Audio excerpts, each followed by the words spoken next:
Assalamualaikum warahmatullahi wabarakatuh. Hello everyone, I am Zahra Taufik Rabunga with the student number 121104222970. I'm from English Education Department, Class 2C.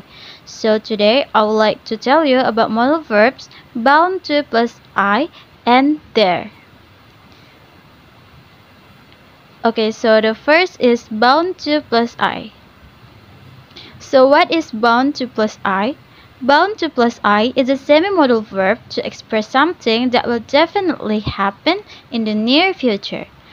Bound to can also be called an idiom that has a meaning be certain or destined to, also be determined or resolved to. Jadi, bound to ini merupakan semi-modal verb yang kita gunakan saat kita mau mengekspresikan sesuatu yang kita tahu bahwa hal tersebut akan terjadi dalam waktu dekat. Rumus dari bound to yaitu subject ditambah to be ditambah bound to ditambah verb. Example, we are bound to hear from them soon. Kita akan mendengar dari mereka sebentar lagi. Pekanbaru is bound to be rainy today. Pekanbaru akan hujan hari ini.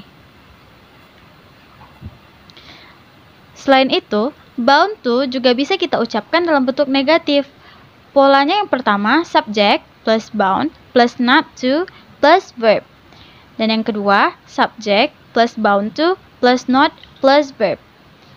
Example, misalnya kita mengundang seorang teman yang selama ini biasanya saat ada kegiatan atau acara, dia itu jarang datang atau tidak pernah datang sama sekali. Nah, kita bisa ucapkan, she bound not to come this evening. Or, she bound to not come this evening. Jika ada adjektif dalam kalimat, maka sebelum adjektif dapat kita tambahkan kata be. Example, the bus is bound to be crowded at this time.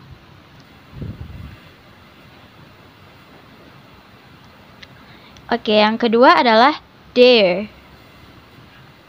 So what is there? There itu apa? There is both a main verb and a semi-modal verb. There ini bisa jadi main verb, bisa jadi juga semi-modal verb.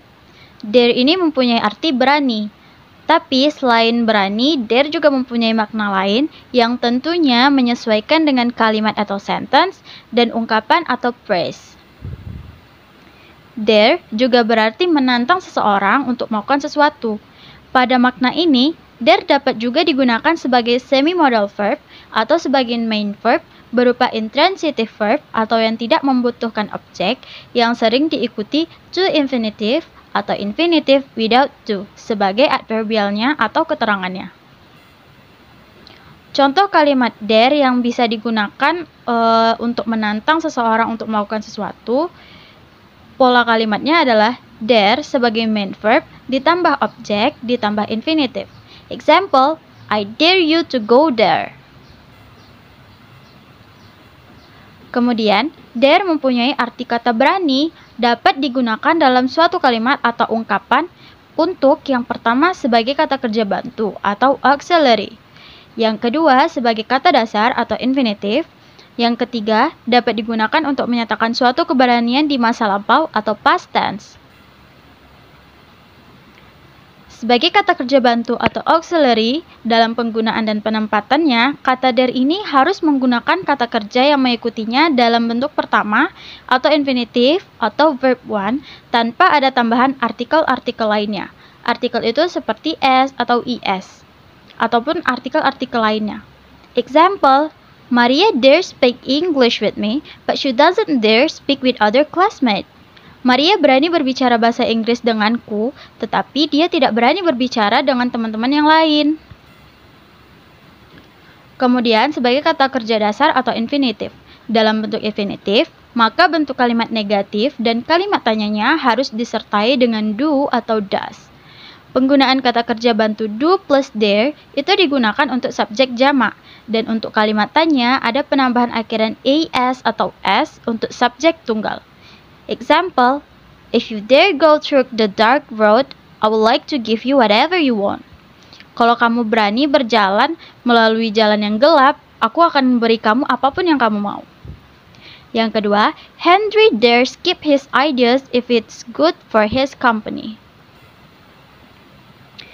Yang terakhir, digunakan untuk menyatakan suatu keberanian di masa lampau atau past tense. Apabila digunakan untuk menyatakan suatu keberanian di masa lampau atau past tense, maka kata dare mendapat penambahan kalimat di akhirnya. Kata ini mempunyai dua bentuk yang dapat dipakai untuk kalimat tanya maupun kalimat negatif dengan menambahkan kata not. Example, dare you go to Bali alone?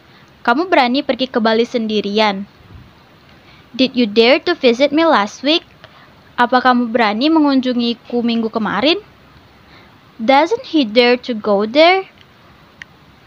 Yang terakhir, daren't he go there? Baiklah, sekian dari saya. Thank you for watching. Wassalamualaikum warahmatullahi wabarakatuh.